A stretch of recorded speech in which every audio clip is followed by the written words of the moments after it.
वज़ीर-ए-आज़म शहबाज शरीफ की जिला खैबर के बाड़ा बाजार में खुदकुश हमले की मज़म्मत। पुलिस एहलकारों की शहादत पर गहरे दुख और रंज का इजहार किया। वज़ीर-ए-आज़म ने कहा, पुलिस एहलकारों ने अपनी जानों पर खेलकर दहशतगर्दों के नापाक अज़ाइम को नाकाम बनाया। मुझ समेत पूरी कौम पुलिस के बहादुर सपूतों को खराज तहसीन पेश करती है। साबिक़ सदर आसिफ जरदारी वज़ीर दाखिला की भी धमाके की मज़म्मत।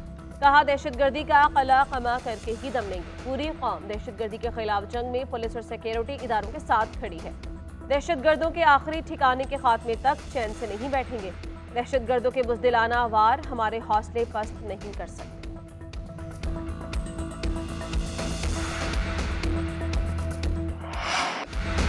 चेयरमैन पीटीआई ने कौमी सलामती को खतरे में डाला। सैफर पब्लिक किया जा सकता है, ना किसी के साथ शेयर किया जा सकता है। चेयरमैन पीटीआई ने सैफर लेकर गायब कर दिया। वजीर कानून आजम नज़ीर ताड़न ने कहा कि क्लासिफाइड दस्तावेजात को पब्लिक नहीं किया जा सकता।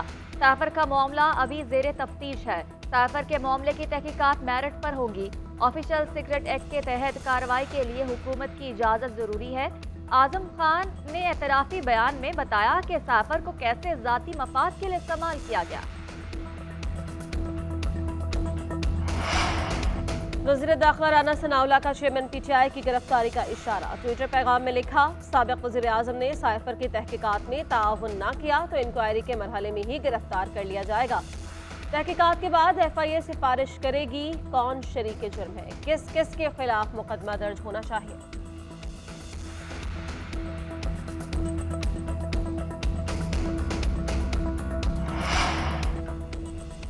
आजम खान के 164 के बयान में मुझे कानूनी लिहाज से तो कुछ खास नजर नहीं आया। मुझे और शाह महमूद कुरैशी को FIA ने 24 जुलाई को बुलाया है, जाएंगे, हक़ाइक़ बताएंगे। रहनुमा तहरीक इंसाफ असद उमर कहते हैं कि पार्टियां अवाम बनाते हैं और वही उन्हें चलाते हैं। किसी पार्टी का फैसला कोई दूसरा नहीं, सिर्फ अवाम कर सकते हैं। परवेज खटक एक तजर्बाकार सियासतदान है, मगर देखते हैं उन्हें क्या कामयाबी मिलती है।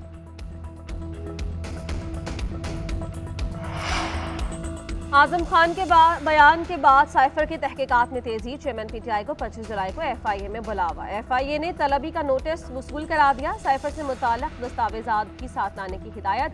पेश न होने पर कानून के मुताबिक कार्रवाई की वार्निंग। असद उमर और शाह महमूद कुरैशी को भी 24 जुलाई को रिकॉर्ड समेत तलब कर लिया गया।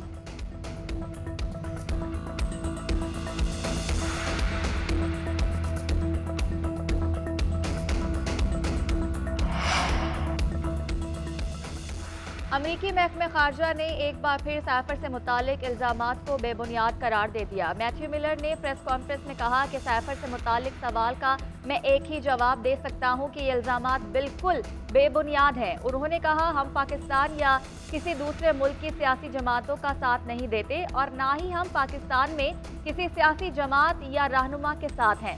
मैथ्यू मिलर ने वाज़ेह किया कि अमरीका खुद को किसी मुल्क की सियासत में शामिल नहीं करता। शहबाज फैमिली को एहतसाब अदालत से बड़ा रिलीफ मिल गया। मनी लॉन्ड्रिंग रेफरेंस में शहबाज शरीफ और हमजा शहबाज की बरियत की दरख्वास्त मंजूर। एहतसाब अदालत ने नुसरत शहबाज समेत दीगर मुल्जिमान को भी बरी कर दिया। इश्तिहारी राबिया इमरान के दायमी वारंट गिरफ्तारी जारी। गुज़श्ता समाअत पर वकील अमजद परवेज ने दलाइल में कहा कि ये रेफरेंस सियासी बुनियादों पर कायम किया गया और कोई ठोस शवाहिद नहीं जिनकी बुनियाद पर सजा दी जा सके। नैब ने शहबाज शरीफ खानदान समेत दीगर 16 अफराद पर 7 अरब 32 करोड़ से की गई मनी लॉन्ड्रिंग का रेफरेंस भी दायर किया था।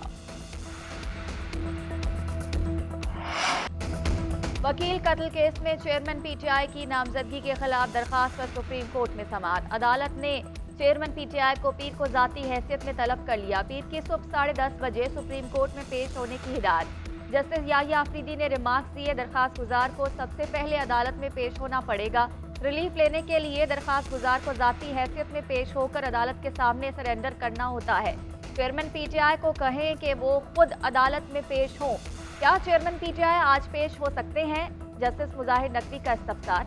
वकील लतीफ खोसा, चेयरमैन पीटीआई 1 घंटे में सुप्रीम कोर्ट आ जाएंगे। प्रोसिक्यूटर जनरल बलोचिस्तान की जानिब से जवाब जमा करवाने के लिए मोहलत की दरखास्त। अदालत ने फरीकैन को जवाब जमा करवाने के लिए मोहलत दे दी।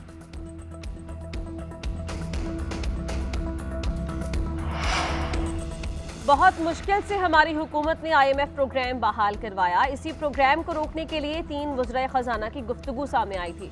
वज़ीर ममलिकत मुसद्दक़ मलिक कहते हैं, ये कैसा कप्तान है, किस मुल्क का कप्तान है जो अपनी अना और सियासी मुफादात के सामने मुल्क को भी नहीं ठहरने देता।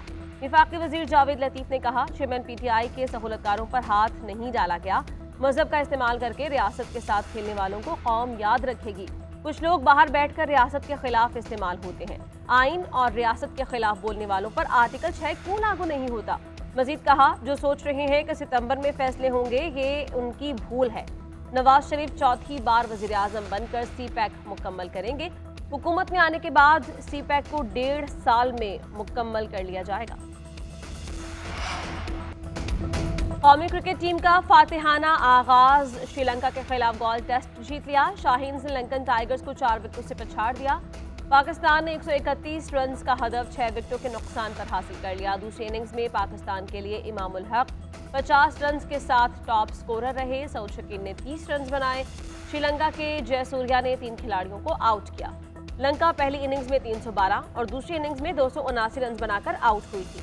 पाकिस्तान ने अपनी पहली इनिंग्स में 461 रन बनाकर 130 रन की बढ़तरी हासिल की। बाबर आजम कहते हैं, हमने इब्तदाई विकेट गंवाने के बाद अच्छा कमबैक किया। सऊद शकील और सलमान आगा ने टीम की जरूरत के मुताबिक बैटिंग की। गॉल की विकेट बल्लेबाजी के लिए बिल्कुल आसान नहीं थी। सऊद शकील ने मुश्किल विकेट पर शानदार बैटिंग का मुजाहरा किया। गॉल टेस्ट में जीत का सेहरा पाकिस्तानी मिडल ऑर्डर बल्लेबाज सऊद शकील के सर सज गया। नौजवान बल्लेबाज ने श्रीलंका में बतौर पाकिस्तानी बैटर डबल सेंचुरी बनाकर तारीख रकम की। सऊद शकील मैच में मजमूई तौर पर 238 रन बनाकर पाकिस्तान की ढाल बन गए। स्पिन विकेट पर लंकन गेंदबाजों की घूमती गेंदों का डटकर मुकाबला किया। लेफ्ट हैंडेड सऊद शकील ने पहली इनिंग्स में 208 रन की नाकाबिले शिकस्त बल्लेबाजी की बदौलत पाकिस्तान को लड़खड़ाती बैटिंग लाइन को सहारा दिया। दूसरी इनिंग्स में 30 अहम रन बनाकर पाकिस्तान की फतह में अहम किरदार अदा किया। पाकिस्तान खित्ते में अमन का ख्वाहा है। रूस और यूक्रेन का मसला बातचीत के जरिए हल किया जाए। जंग में इंसानी जानों के ज़िया पर अफसोस है। यूक्रेन के साथ मुख्तलिफ शोबों में ताउन बढ़ाना चाहते हैं। वज़ीर ख़ारिजा बिलावल भुट्टो ज़रदारी की यूक्रेनी हम मनसब के हमराह न्यूज़ कॉन्फ्रेंस। यूक्रेनी वज़ीर ख़ारिजा ने कहा कि पाकिस्तान और यूक्रेन के दरमियान अच्छे ताल्लुकात हैं। हमारी सलामती और खुद मुख्तारी की हिमायत करने पर पाकिस्तान का शुक्रिया अदा करते हैं।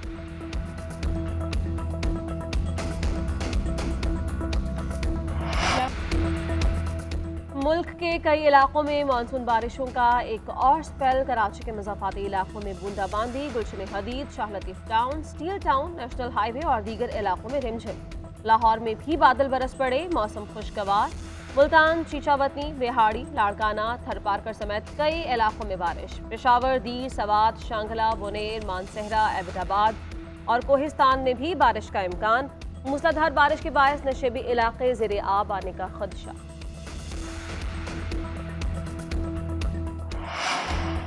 इस्लामाबाद हाईकोर्ट ने अरबों रुपए के सुपर टैक्स का निफाज गैर आईनी करार दे दिया। अदालत ने हुकूमत की जानिब से सुपर टैक्स इकट्ठा करना गैर कानूनी करार दिया। इनकम टैक्स ऑर्डिनेंस के शेख 4C भी गैर आईनी करार। सेक्शन 4C के हवाले से अदालत ने अपने तफसीली फैसले में वजाहत भी की।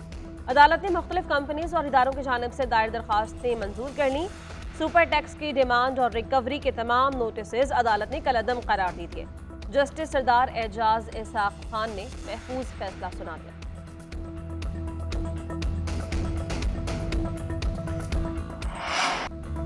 बिजली के बिलों में टीवी फीस के साथ रेडियो फीस भी शामिल करने का फैसला। सलीम मानवीवाला की जेर सदारत सेनेट की कामा कमेटी बराए खजाना का इजलास।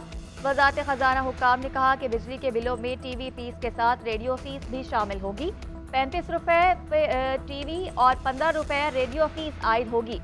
उधर अवाम को बिजली का एक और झटका। नेपरा ने बिजली की कीमत में ₹1.90 फी यूनिट इजाफा कर दिया।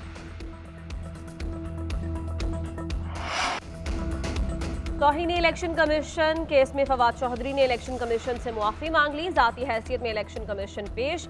कहा, मैं ज़ाती हैसियत में माजरत करता हूँ, मेरी माजरत कबूल करें, शोकॉज नोटिस वापस ले लें। पार्टी एक इदारा है, मैं उनका तर्जुमान था, मैं कानूनी केसेस में नहीं पढ़ना चाहता। उस वक्त पार्टी की पोजीशन थी जो मैंने बयान की।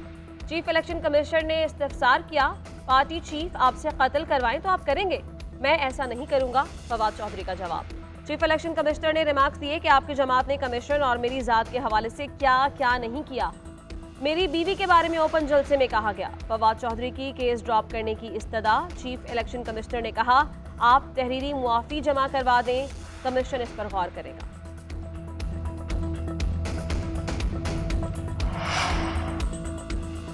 MKM पाकिस्तान का आम इंतखाबात नई मरदमशुमारी पर कराने का मुतालबा। फारूक सत्तार कहते हैं कि वज़ीर-ए-आज़म ने यकीन दहानी कराई है, अभी इंतखाबात किस मरदमशुमारी पर होंगे फैसला नहीं हुआ।